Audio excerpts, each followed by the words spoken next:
Hola chicos, buenas tardes. Vamos con la siguiente clase que les había prometido, en este caso sobre su tarea pasada, que es sobre la reproducción. En el video pasado ya les había comentado que si tenían alguna duda me lo dejaran en algún comentario y yo les comentaba. Yo les resolvía la duda. Ya que no me pusieron ninguna duda, eso quiere decir que les quedó claro todo lo que vimos en la clase pasada, ¿ok? Entonces, haciendo un poco de memoria, cuando inició este ciclo escolar yo les pedí una tarea sobre características de los seres vivos, ¿ok? Entonces es momento de recordarlas un poco. Entre las mayores características de los seres vivos ya vimos que tienen un metabolismo, es decir, necesitan alimentarse para poder obtener energía y seguir viviendo. También todos los seres vivos tienen un ciclo de vida, es decir, deben de nacer y debemos de morir. ¿Ok?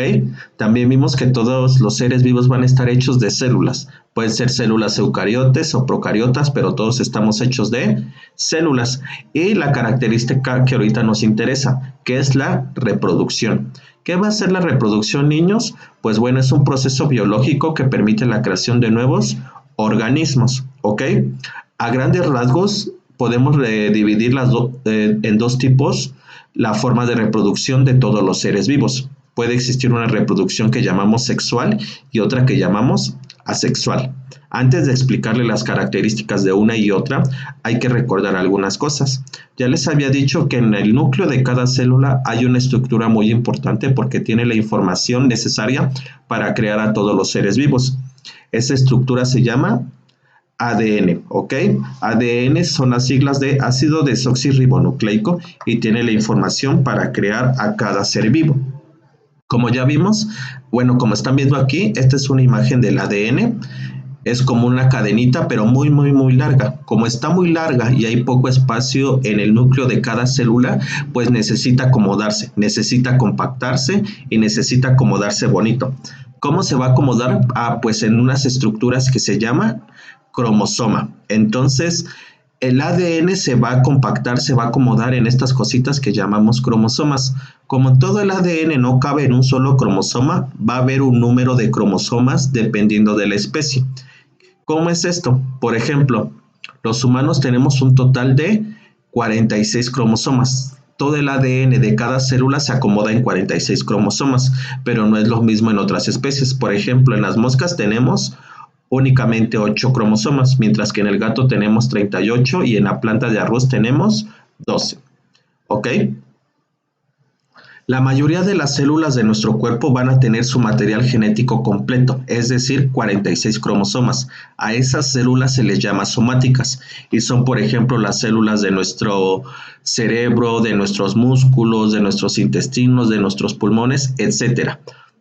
Casi todas las células de nuestro cuerpo entonces son somáticas. ¿Por qué digo casi? Porque hay un tipo de célula que no tiene el material genético completo, sino que únicamente tiene la mitad. Es decir, tiene 23 cromosomas. A estas células se les llama gaméticas o sexuales. En el caso de la mujer, esta célula gamética recibe el nombre de óvulo y en el caso del hombre recibe el nombre de espermatozoide, y como su nombre les indica, van a estar relacionados con la reproducción sexual. ¿Ok? Ahora sí, ya que les quedó claro, volvamos a esto. Entonces, hay una reproducción sexual y asexual.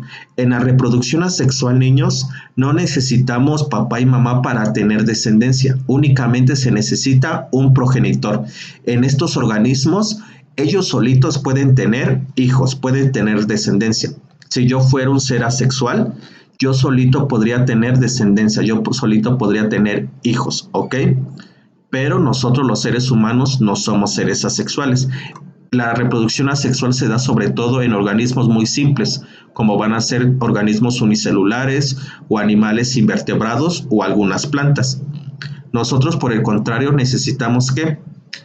Papá y mamá, es decir, dos progenitores. Cuando se necesitan dos progenitores para dejar descendencia, se le llama reproducción sexual y sobre todo se va a encontrar en animales vertebrados y en plantas. Ambos tipos de reproducción se encuentran en la naturaleza, ¿ok? Entonces eso quiere decir que ambos tienen ventajas y desventajas. Empecemos con la reproducción sexual. ¿Cuál es la gran ventaja de la reproducción asexual? Pues bueno, que no voy a gastar ni tiempo ni energía en buscar con quién reproducirme, ya que yo lo puedo hacer solito, no voy a gastar nada de eso porque yo solo puedo.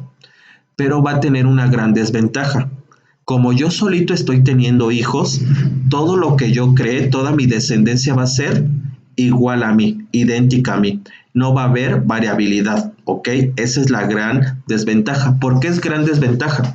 Mientras el clima no cambie, mientras el ambiente no cambie, yo tampoco necesito cambiar. Pero si empieza a ser más frío y yo necesito hacerme más corpulento o hacerme más rápido, eso nunca va a suceder por reproducción asexual porque únicamente me estoy clonando. Nunca va a haber variación. Esa es la gran desventaja de la reproducción asexual.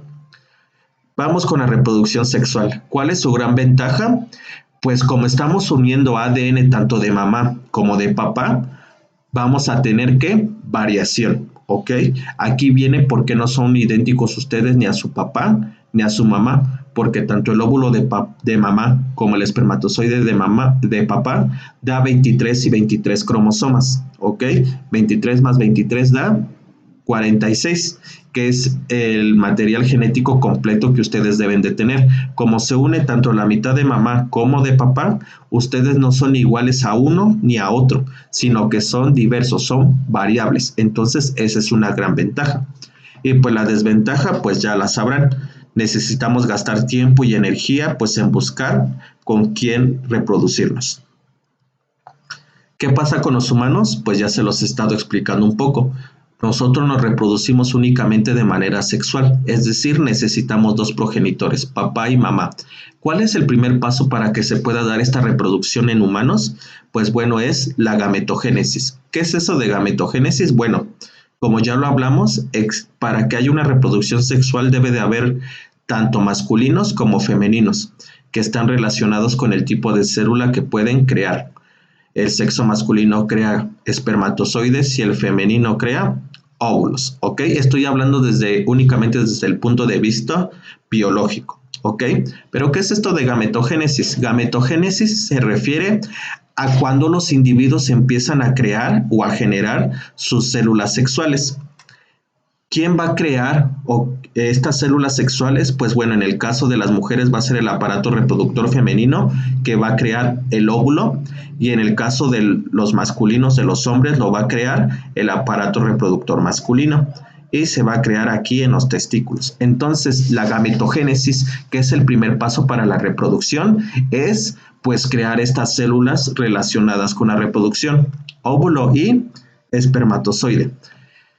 ¿Cuándo empezamos a crear estas células sexuales? Pues bueno, se empieza a dar en la pubertad, que es un rango de edad que va hasta los 10 hasta los 15 años. Las mujeres entonces en su ovario empiezan a madurar los óvulos y empiezan a soltar un óvulo por mes, ¿ok?